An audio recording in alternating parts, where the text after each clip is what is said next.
autumn tide is filled with a haunting magic, woven with vine and leaf and the bittersweet song of birds before the turning of the season and the darkening of the year. It is an edge, a liminal time, and a doorway into other worlds. In time, winter will come, and with it the bare branches and gnarled fingers of the winter hags will touch the land with their icy breath. While we still honour the turning of the seasons with baked apple pies and pumpkin spice lattes, in the shadows I always sense something more, which holds the power of magic and enchantment. Certain spirits are more active during these times, and in Ireland that spirit is often the Puca. The Puca is associated with lonely mountains, wild hillsides, and the crumbling stones of old ruins.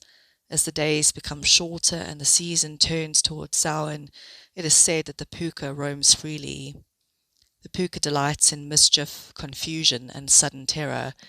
He may offer help one moment and throw a traveller into a ditch the next. No one can ever be quite sure whether they are meeting a friend or a foe when the Puca appears before them. Tonight, I want to share 3 retellings of traditional tales of this fairy being, who I honour within my own practices. The Piper and the Puca. In the rain-drenched folds of County Galway, there lived a piper who was a bit of a fool. He had a great love for music, but he could only play one tune, and that was the Black Rogue, a jagged, jaunty thing that everyone loved tirelessly. He carried his pipes everywhere tucked under his arm, playing whenever he was asked, and he made a pretty penny doing it. One night, when the moon was a thin, wicked curve in the sky, the piper stumbled home from a dance, exhausted and unsteady on his feet. As he reached a narrow stone bridge, he squeezed his pipes and played the Black Rogue again. Suddenly, from right behind him, there was a loud crash. Before he could gather himself and turn around, he was hoisted clean into the air and flung onto the back of the Puca, black as soot and with horns that swept the sky. "Let me down, you wretched thing," the piper shrieked. "I have silver for my mother, and she's a woman who doesn't care for waiting." "Forget your mother," the Puca rumbled. "Hold fast to my horns, little man. If you tumble, you'll break your neck, and your pretty pipes along with it." The Puca then tore across the countryside, hooves striking sparks from the flinty roads as they soared over briar and bog. "Now," the Puca commanded, "play for me the Shan van Vocht." "I cannot," the piper gasped. "I only know one tune, and that is the Black Rogue." "Never mind that old tune," said the Puca. "Start playing, and you will know it." The piper obeyed. To his wonder, a new melody spilled from the reeds, rich and silver-spun as the moon. They reached the jagged crown of Croag Patrick, where the banshee's house stood. The Puca struck the ground 3 times, and the stone parted, revealing a hall of shimmering grandeur. Inside, seated at a table of polished gold, were hundreds of Cailleacha, the old women of the land, their faces etched with wrinkles deep as winter's bones. The eldest rose from her seat and said, "100,000 welcomes, Puca na Shamna," she croaked. "And who is this scrap of a man you've brought to our fire?" "The finest piper in all of Ireland," declared the Puca. At a sharp rap of the old woman's staff, a white goose, the very one the piper had stolen from Father William's farm, waddled out to clear the table. "Play up now," the Puca roared. "Give these ladies something to dance to." The piper played and the hags danced. They whirled until the air hummed, their tattered shawls snapping like sails in the wind. When at last they grew weary, they paid the piper's fee, each crone dropping a gold coin into the piper's hand. "Come," said the Puca, "the sun is thinking of rising." As the piper prepared to mount the Puca once more, the goose approached and pressed a set of new pipes into his arms. Quick as a flash, the Puca brought him back to the little stone bridge in Dunmore, throwing him off and laughing. "Go home," the Puca said. "You have 2 things now you lacked before, sense and music." The piper stumbled to his mother's door, hammering against the wood. "Let me in! I am rich! I am the greatest piper in the land!" "You're drunk," said his mother. "Drunk or no, I have the gold." He poured the coins into her lap and reached for his new pipes. "Listen, mother, listen to the music of the hills." He squeezed the pipes, but instead of a beautiful melody, a hideous cacophony of geese tore through the house. The neighbours tumbled from their beds, coming to his door, laughing and jeering at the fool and his racket. Crestfallen and confused, the piper cast the new pipes aside and took up his old battered set and began to play. The music that came was so sweet and beautiful that the neighbours became silent and cried as they listened in awe and wonder. The next morning his mother went to look at the gold pieces, but there was nothing there except withered leaves and dust. The piper then went to visit the priest, Father William, and told him the whole story, but the priest would not believe a word, calling him a thief and a drunkard. So the piper put on the new pipes, and the sound of angry, screeching geese filled the world. "Leave now, you scoundrel," demanded the priest. But the piper would not go until he showed him the old pipes as well, and the music that played was so fine and sweet that the priest could not deny the truth of the tale. From that day until the day of his death he was known as the best piper in all of County Galway. The Spirit Horse. In the jagged shadows of the Caha Mountains there lived a man named Morty Sullivan. Morty had a fondness for drink that often led him into trouble, and at 14 he ran away from home to ramble across the country with a bottle of drink always in his hands. 30 years after his parents had been laid to rest, Morty had come home to ask after them. When he heard of their death, he was full of sorrow and remorse. Morty, in repentance, was told to take pilgrimage to a chapel in Ballyverney. So off he went, eager to reach his destination, of course with his bottle of whisky in tow, as any proper journey ought to begin, or so he thought. Before long, night fell, and the fog grew thick, and the roads more treacherous as he wound his way up the mountain, through crossroads and byways. The fog grew thicker still, curling low over the hills and settling into the hollows, until the path seemed to vanish and the world narrowed to the faint echo of his own footsteps. Morty began to doubt whether he was on the right track at all. Just then he saw a light, not far off, or so it seemed. He turned towards it, thinking to use it as a guide. Yet whenever he thought he had nearly reached it, the light slipped away again, glimmering faintly through the fog. Though he wondered at this, he kept on going, telling himself that it must be a holy light sent to guide his steps through the mountains.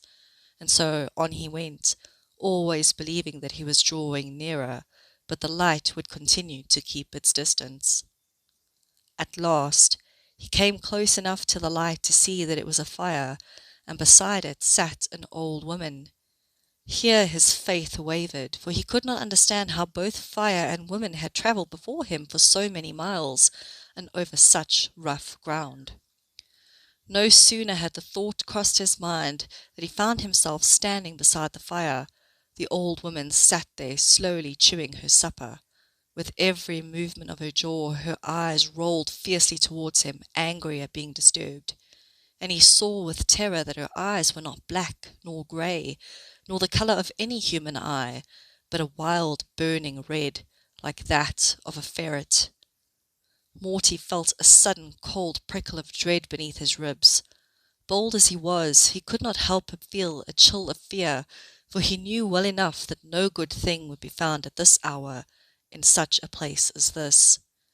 The old woman said nothing, but went on chewing, while Morty stood silent and afraid before her. At last she spoke. "What is your name?" she demanded. A foul, sulphurous breath passed from her mouth as she did so, her nostrils flaring, her eyes burning brighter still.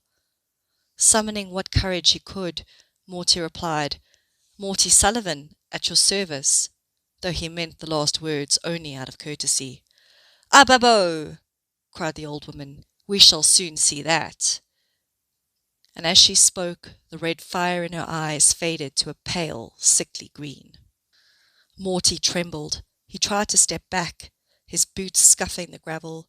He would have fallen to his knees and called on all of the saints of the church, but he could not move. "Take my hand, Morty," said the old woman. "I will give you a horse that will carry you swiftly to your journey's end." The old woman rose and led the way, the strange fire gliding before them, casting out tongues of flame as it went. Before long they came to a cavern in the side of the mountain where she called for her horse. In an instant, a coal-black horse sprang forth from the darkness. Its hoofs struck the stone with a hollow sepulchral sound that echoed through the cave. "Mount, Morty, mount!" the old woman cried, and with a strength that belonged to the old people, she hoisted him up onto the horse's back. Finding all struggle useless, Morty muttered, "If only I had spurs," and reached for the horse's mane, but his hand grasped nothing but shadow. Still the creature bore him up, and with a sudden bound it leapt forward, racing through the mountains like a storm. It plunged down steep cliffs, cleared roaring torrents, and sped onward through the dark like the wind itself. The next morning Morty Sullivan was found by a group of pilgrims who had come that way after their devotions. He lay flat upon his back beneath a steep cliff, down which he had been flung by the Puca. Morty was a map of bruises and bramble scratches, terribly shaken and white with fright. From that day forward, Morty swore never again to carry a bottle of whisky with him to a pilgrimage. The spoiled berries. In many parts of Ireland, when autumn's gold rots into winter's iron, a warning is whispered to the young folk about the spirits that roam the countryside. "Never touch a blackberry," the big people said, "once the first frost of Samhain has kissed the earth." Children are told that the hedgerows are no longer theirs. Any fruit that remained in the brambles belonged to the wild spirit from that moment onward. For on that night the Puca would pass through the hedgerows and spit upon the berries. Some said the Puca spoiled the fruit out of spite. Others believe it marked the end of the harvest season, claiming the last of the land for the unseen world. But there are always the hungry ones, the naughty children who ignore the rules. If a child ignores the old rule, and if they pluck a single black-hearted berry and eat it anyway, the Puca will know. And so it was with little Margaret. She stood at the hedgerow, her eyes caught by the dark, swollen berries that clung to the bramble like hidden jewels. Though she knew the old warning, hunger and want stirred in her until she forgot all about the old tales. She reached out and plucked a berry from its thorn, and though it yielded easily enough, when she brought it to her lips the taste was wrong, sour and bitter, and as if there was something of the uncanny upon her tongue. After Margaret went home, the Puca waited until the house was silent and all were asleep within. Then, like a draught of cold air, he slipped through the latch, and with a cold grip took Margaret from her bed, flung her onto his back, and carried her across field and river and hedge. Wildly he raged and raced through the darkness until morning. Then, as the sun began to peek out from the hill, the Puca returned little Margaret to her bed. The blankets were set straight, and the pillow was soft beneath her head, but little Margaret lay there, pale as a peeled turnip, with eyes as wide as the whole forest, as though something still lingered in the hollows of her gaze. While in all of these tales the Puca is a wild, ominous creature of the other world, there are softer, more domestic tales of Puca helping around on the farm. I chose to retell these three tales as they show the darker and wilder aspects of the Puca, which shape the shifting of the season into darker, colder nights. Autumn is the season of thresholds, and perhaps this is why the stories grow thicker during this time of the year. The Puca is a fairy being, hobgoblin and wild ghost of forest and mountain who haunts the lonely road in the harvest. Like the land itself, he is capricious, untamed, and shifting. If you should ever find yourself out when the shadows are long and you hear the clip-clop of heavy hoofbeats on roads that should be empty, offer your own drink and berries to the wild spirit of the land as he passes by, and don't look back.